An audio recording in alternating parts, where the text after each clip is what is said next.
भारत के केरल से मक्का को हज के लिए रवाना होने वाले शहाब चित्तौर को पाकिस्तानी हुकूमत ने धोखा दिया है। इस बात का इल्ज़ाम लुधियाना के शाही इमाम मौलाना उस्मान रहमान लुधियानवी ने लगाया है। उन्होंने इस सिलसिले में आज प्रेस कॉन्फ्रेंस में बात करते हुए कहा कि शहाब चित्तौर का हज को रवाना होना हिंदुस्तानी मुसलमानों के लिए बाअस फ़ख्र है, लेकिन पाकिस्तान एक इस्लामी हुकूमत होने के बावजूद एक मुसलमान के जज्बात की कदर नहीं कर रही है और उसे वीज़ा देने से इनकार कर रही है, जिसकी वजह से शहाब चित्तौर पिछले कई दिनों से वाघा बॉर्डर पर क़याम किए हुए हैं।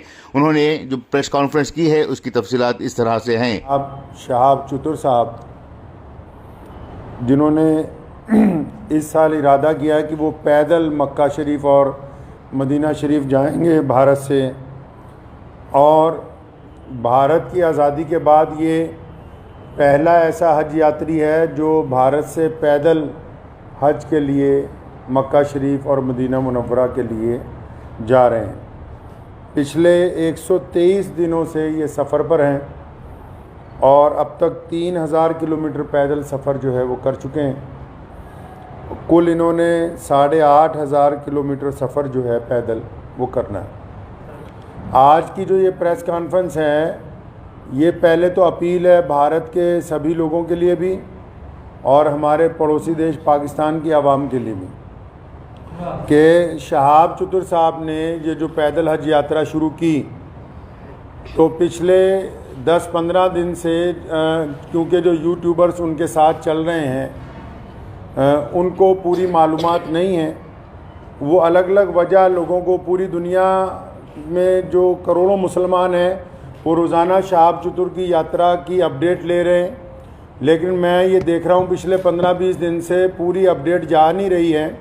उसकी वजह यह है कि जो यूट्यूब में लोग काम कर रहे हैं चैनल्स में, उन बेचारों के पास मालूमात पूरी नहीं है।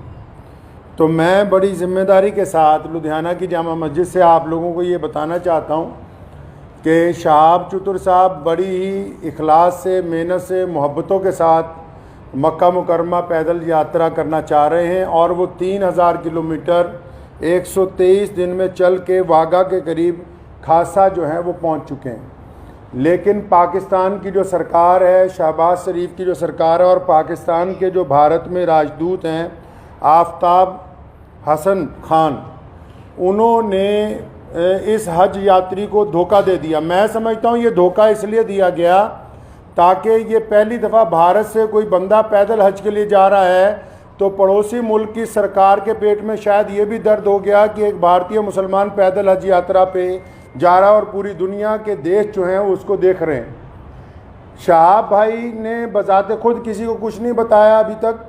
मैं अब तक, क्योंकि वो पंजाब, हम लोग पंजाब के रहने वाले हैं, भारतीय पंजाब के, और मैं उनसे अब तक 3-4 दफ़ा मिल चुका हूँ। मैंने पूरी बात जो उनसे मालूम की है, सारे डॉक्यूमेंट्स मैंने उनसे लिए हैं। तो ये बात बड़ी हैरत की खुल के सामने आई कि आप ये देखिए कि भारत सरकार ने और हमारी जितनी राज्य सरकारें हैं, जो हमारे सूबाई गवर्नमेंट्स हैं, जहाँ जहाँ से शहाब चित्तौर पैदल गुजरे हैं, हमारी सरकारों ने उनको प्रोटोकॉल भी दिया और सारे धर्मों के लोगों ने उनका जगह जगह स्वागत किया है।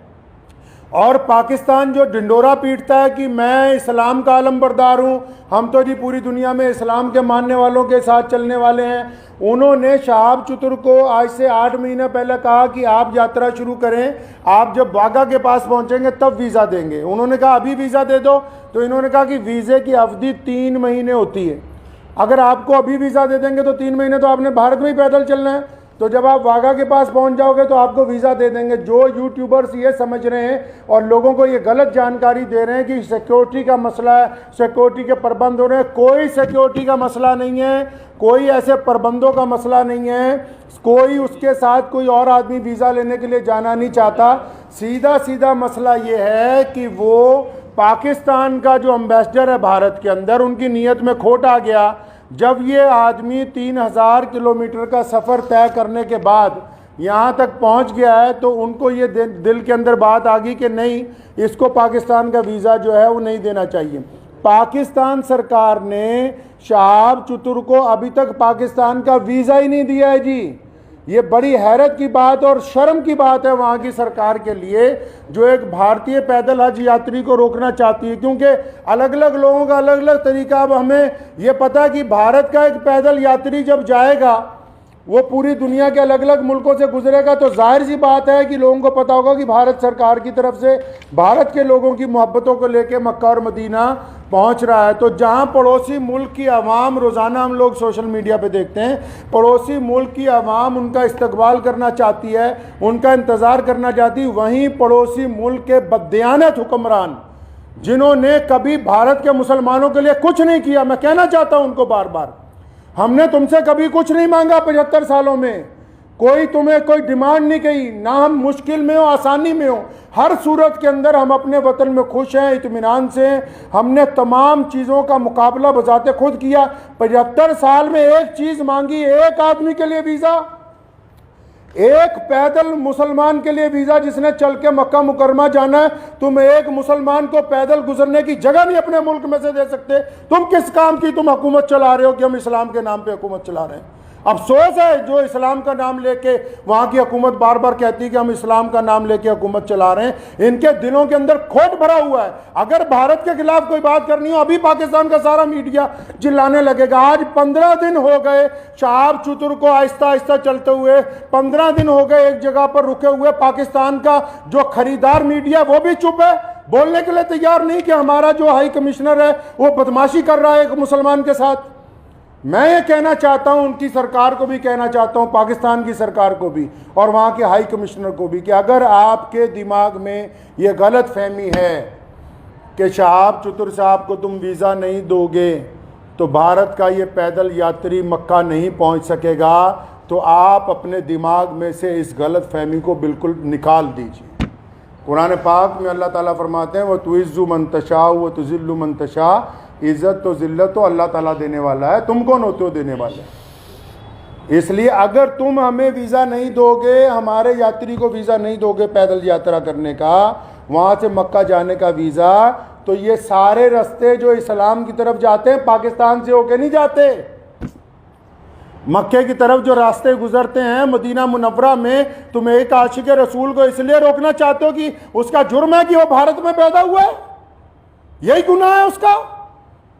अगर तुम ये कहते हो कानूनी पेचीदगियां हैं, फिर इस्लाम के नाम पर काहे की हुकूमत बनाई है। मैं अगर ये मान लो तुम्हारा तर्क पाकिस्तान एम्बेसी का कि 2-4 कानूनी पेचीदगियां हैं, तो तुम कौन से मुसलमान हो यार। अगर 2-3 कानूनी पेचीदगियां रह गई, अगर पासपोर्ट में या किसी चीज में कोई कमी भी होती, तुम खुद पूरी कर देते कि यार हम स्पेशल तौर पर इसको वीजा देने के लिए तैयार हैं कि ये बंदा पैदल हज पे जा रहा है। लोग देखिए, आप बिना कानूनी किसी कार्रवाई के, हमारी जिस स्टेट में से गुजरा है, चाहे उस स्टेट में भाजपा की सरकार थी, चाहे उस स्टेट में कांग्रेस की सरकार थी, चाहे किसी स्टेट में आम आदमी पार्टी की सरकार है, हर एक स्टेट ने इस पैदल यात्री को प्रोटोकॉल दिया है, हर एक स्टेट ने इसकी सिक्योरिटी का प्रबंध किया है, हर एक स्टेट ने अपने ऑफिशियल साथ में लगाया कि यार मक्के जा रहा है, मदीना जा रहा है पहली दफ़ा कोई भारतीय, हमारी इतनी रियासतों में से वो गुजर के आ रहा, कहीं कोई परेशानी नहीं, तुम्हारे दरवाजे पे पहुंच गया, आप अकड़ गए। क्या बात है, क्यों अकड़ गए जी आप? तो आप क्या समझते हैं कि ये पाकिस्तान से होके बगैर मक्का नहीं जाएगा? जाएंगे अल्लाह के घर पे। मोहम्मद रसूलुल्लाह सल्लल्लाहु अलैहि वसल्लम के रोज़े पर जाने से कोई ताकत नहीं रोक सकती दुनिया की।